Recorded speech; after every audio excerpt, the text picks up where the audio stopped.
welcome back to my YouTube channel. I am back with the fall look. I know if you've been subscribed to my channel, you know that I always do this. I tend to have this kind of thing where I come back, I'm active, and then boom, I disappear, and then I come back again. It's kind of like a cycle that I'm trying to get out of.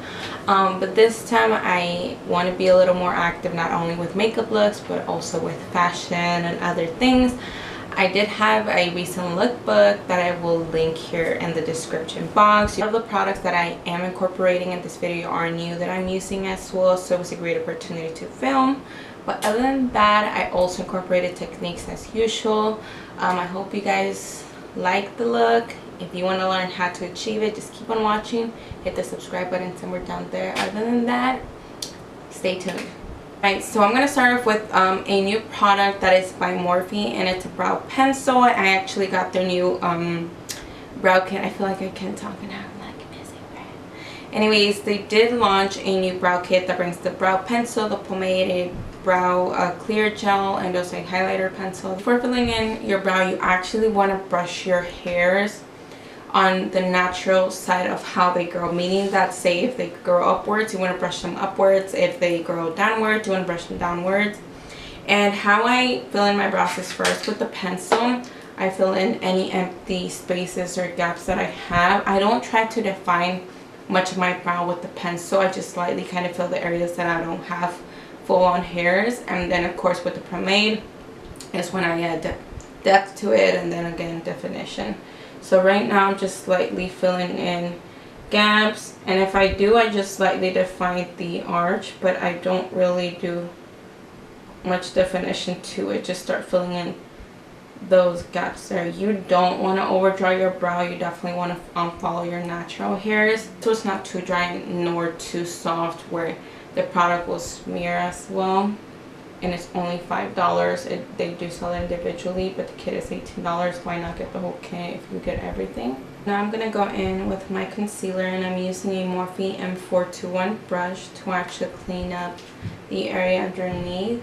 Instead of drawing just one defined line and then start filling out my brows with the product, I actually like to clean it up with the concealer.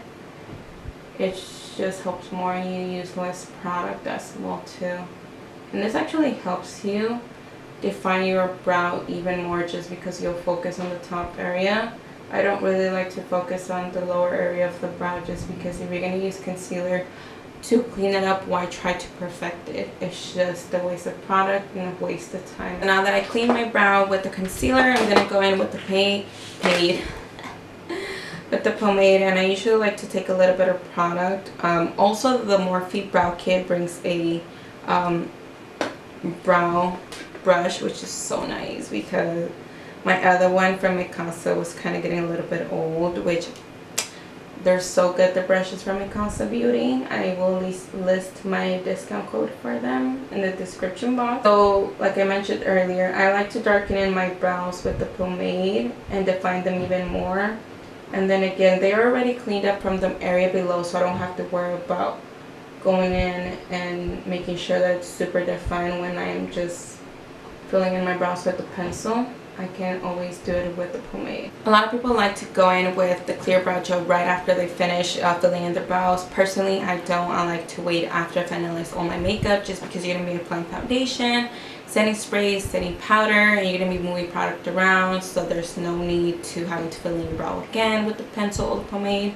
So again, my tip is just you having to wait to apply the clear brow gel once you finalize everything in your makeup routine. Next, I'm going to be taking a new concealer that I've been using a lot lately. I actually switched from my Shape Tape by Tarte. I'm actually using the new Born This Way multi-use sculpting concealer, and I've actually realized that this concealer as eyeshadow I can't talk today. As eyeshadow primer works so good. I do get oily eyelids by the end of the day, and certain concealers just don't do it for me, and that is why I always use the MAC Pinterly Pump. But then again, sometimes that one can be so drying. And I've also been using a new setting powder as well that I will get into detail once I move on to my face makeup. But other than that, it's translucent, so it doesn't have any color. Just because my concealer is more on the golden tone. So for instance, if I were to apply like a yellow banana powder to set it, it will give it more of a yellow tone. And also you can use your own foundation too. So you apply concealer and then foundation on top, just to kind of match your overall. And that's what I do when I don't want any eye makeup and just lashes, just because a lot of people tend to apply concealer and then just their lashes, and you can definitely tell the difference between their foundation and the concealer, and that kind of ticks me off personally. I just feel like it looks off and it makes you look more tired than usual because it's so bright in your eyes, but yet this area here is not as bright. So just a tip out there. Now I'm going to go ahead and move into eyeshadow. I am using the Morphe 350M palette. I bought this palette a while ago, but I haven't used it just because I got another palette after this one that I actually do use a lot. The colors are kind of similar. But anywho, I am going to be going in with a lighter shade. I do definitely want to have a transition color, not just apply one shade and then blend it out. I am going to be taking either one of these two. I'm actually going to mix them both.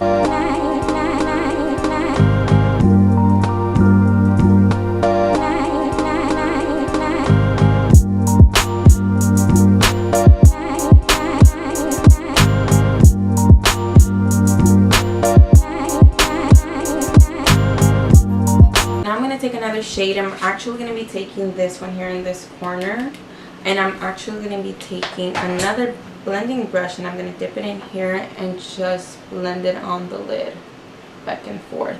And I don't want to bring it too high. I want to keep it in the crease.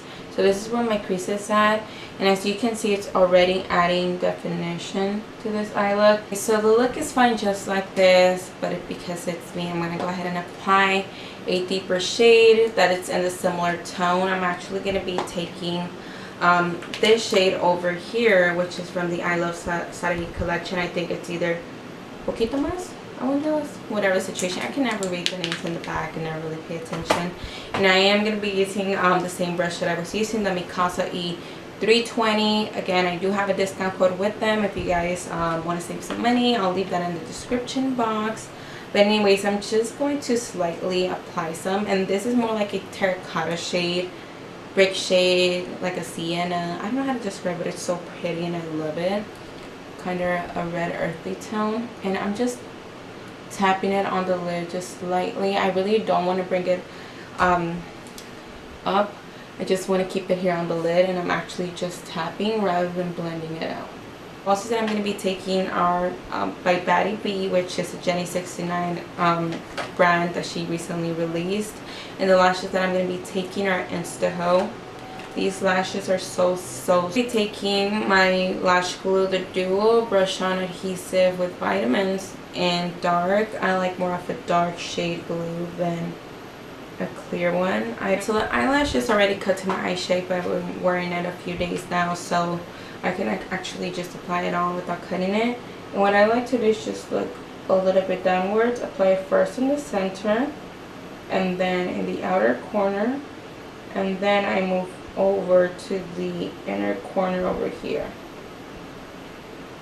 And then I look to the side with my mirror just exactly like this to see if this outer corner is not staking, and then I go ahead and just push it towards the lash line. The same thing with the inner corner. I actually look down, look up, and I just go ahead and just push them towards the lash line. And there you go. Alright, so now the lashes are on. As you guys can see, these are very flattering, super dramatic as well. I like that they're full from inner corner to outer corner, so it's not like they flare out and give you that angled almond shape eye. It's more of a full lash to make your eyes rounder. Another new product is going to be this Clinique Dramatically Different Hydrating Gel, which looks like water, which some people were like, is that just water in a bottle?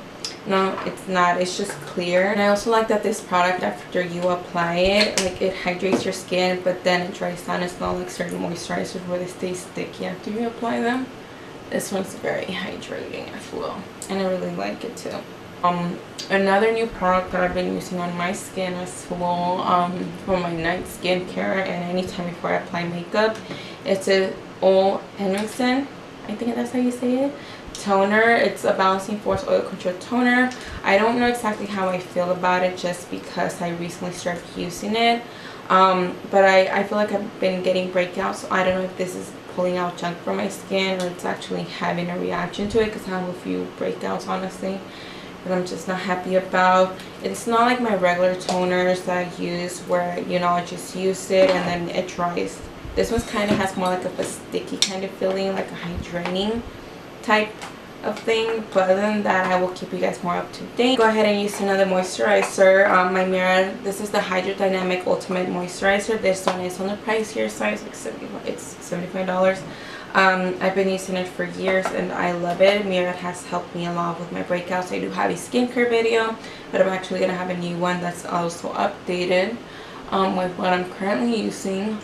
Other than that, this moisturizer is so hydrating. I love it, but I hate that it went from being like $50 to $75. I know you guys are probably gonna be like, girl, you applied so many moisturizers, but I am gonna go in with another one, which is this Glam Glow Starter and the shade Nude. Oh my god, this stuff is heaven.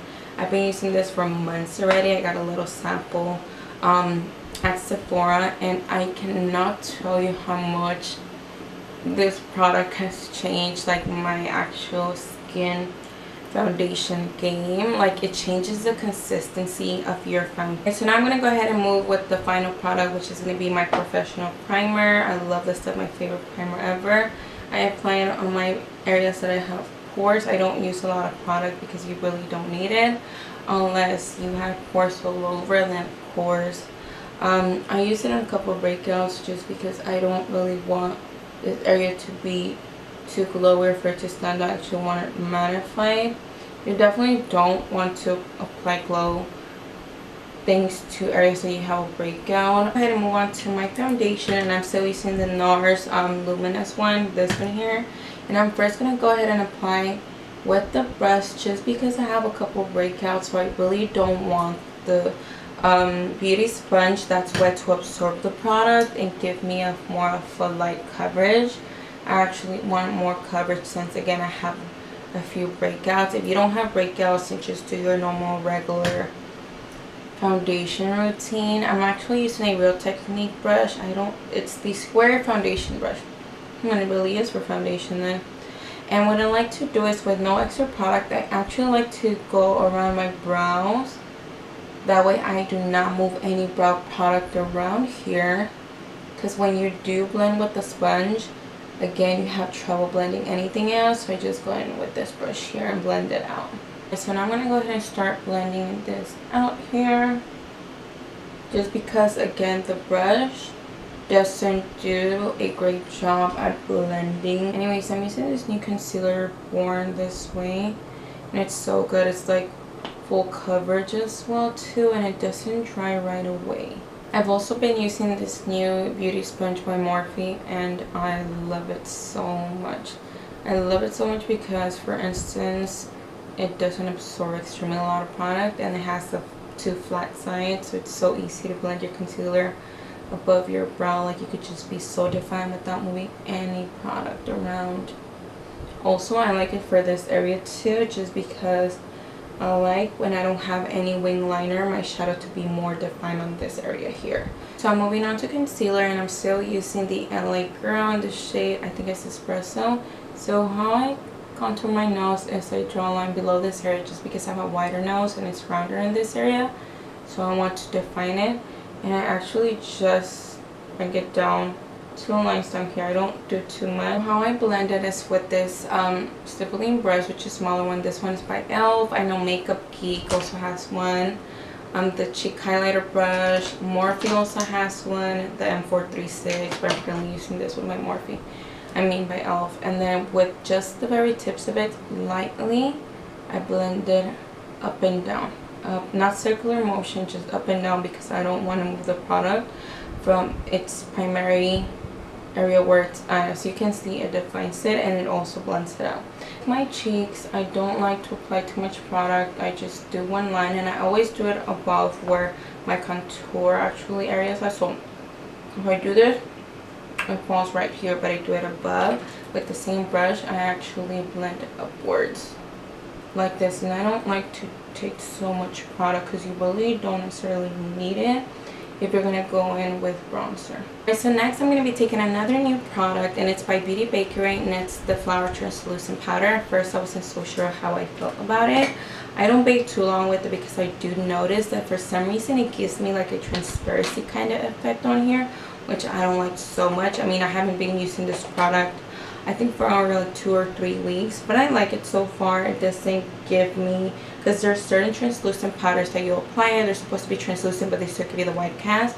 This one actually doesn't do that. So meanwhile I bake, I'm going to go ahead and take the same shades that I used on this upper area underneath on my lash line, and starting with the first transition. And what I want to do is connect it over here to this area, because again, when no wing liner is taking place, you want to make sure you don't leave that empty gap, and I cannot express how important that part is of connecting it. Not only that, but again, because it's so defined in here, I want to make sure I do connect it so it continues to have the same ink. Make these areas more defined.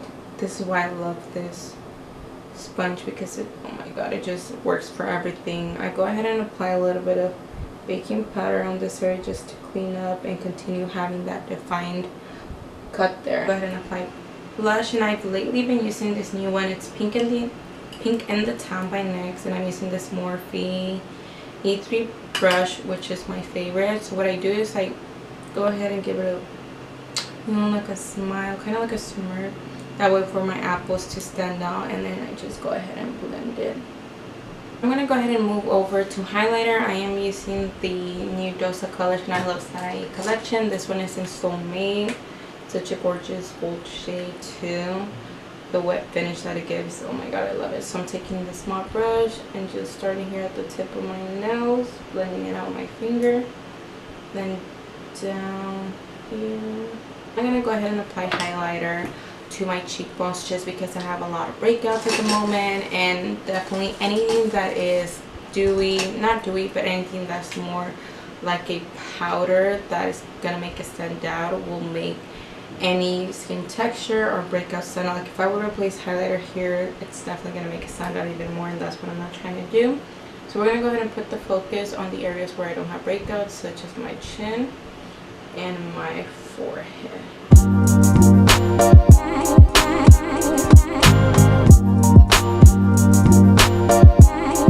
I already went ahead and outlined my lips. As you can see, I went ahead and brought it all the way down to this area here, just because again, it's gonna help out with blending a dark liquid lipstick. You really want to make sure you are really precise with applying it, because if you don't, you're gonna see that liquid lipstick bleeding, and it just kind of looks a little bit odd, you know, if it's just like squiggly. So you want to make sure you use a lip liner. Liquid lipstick that I'm gonna take is the I Love Sarai and Colourpop Ultra Matte Lip in the shade Mamacita.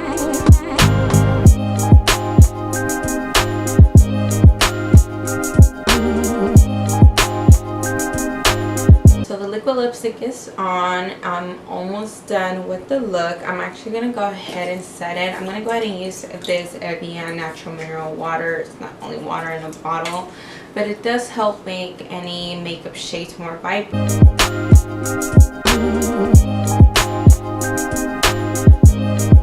You guys, so this is the completed look here. Try to blend a little light on the eyes, but as usual, my hands just don't know how to act.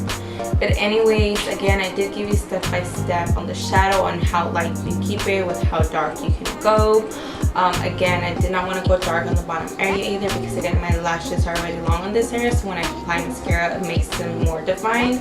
And with the lipstick, again, you can also do a nude for fall or brown one. I decided to do a dark one just because, again, I did the poll on Instagram and that's what you guys decided. So I hope you guys like this look. Try some of the products that are new to me and are new to you guys, that I've also been liking, and let me know what you guys think of this look.